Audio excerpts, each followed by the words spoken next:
evidence of fraud is overwhelming, and again, I'm going to ask you to look up at that very, very powerful and very expensive screen. I do this for a few people. Let's go. We certainly want transparency. What he saw is what we revealed to you last night on this program, what appears to be Atlanta, Georgia ballot counters being told to leave the counting room, then a short time later, with no observers, with no media, hidden cases of possible ballots are rolled out from under a table.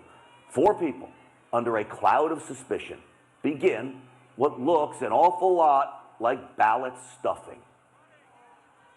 And the media did pack up and leave at 11:15, but there weren't observers there at that time, and there was no announcement made for anyone to leave.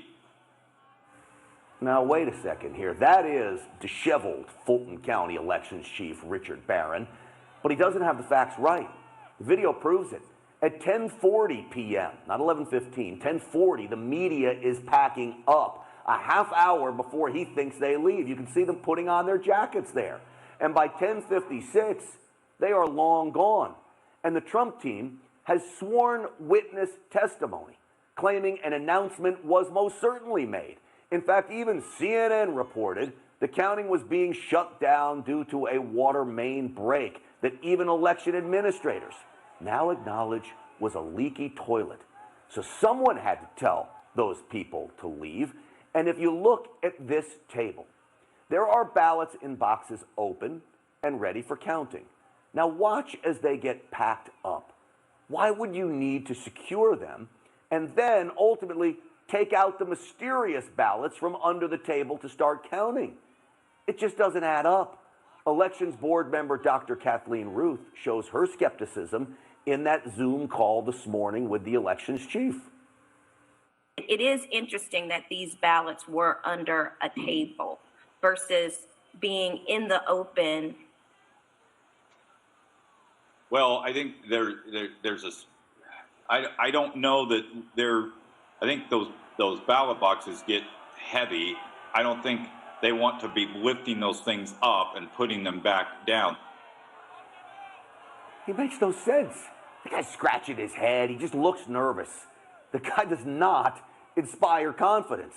There were already ballots out, but even almost 24 hours since I posted what could be, quote, smoking gun video of election fraud, a video now with 2.5 million views as of right now on my Twitter feed, the head of elections, whose ballot counters are now being accused of ballot stuffing, declares this.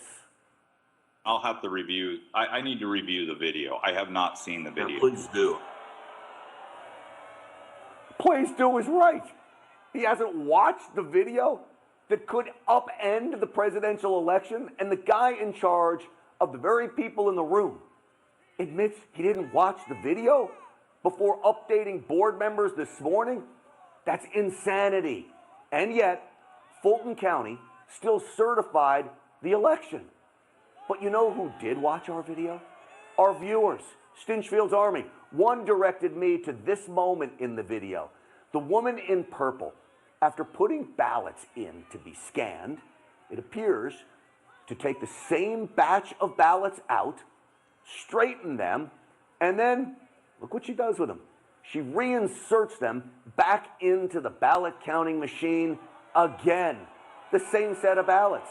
Now, there may or may not be an explanation for this, but it certainly needs to be investigated by law enforcement, as the greatest political heist in election history may have just been caught on camera. Evidence of election fraud mounts as the mainstream media and Democrats loudly insist Joe Biden is still the 2020 winner.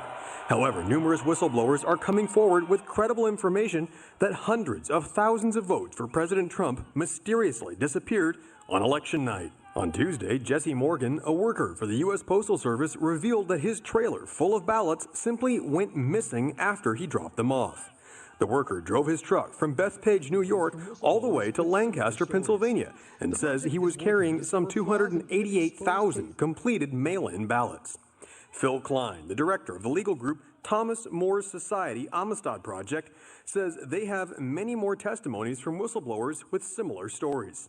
The project is working to discover flaws and even expose cases of voting fraud in the 2020 election and has already uncovered serious examples of voting irregularities.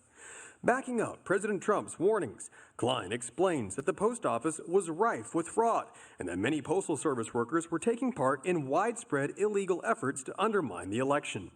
While the workers at the post office in Wisconsin had collected and backdated over 100,000 ballots on the morning after the election. Unsurprisingly, others also claimed the integrity of Dominion voting machines has been compromised and cannot be trusted.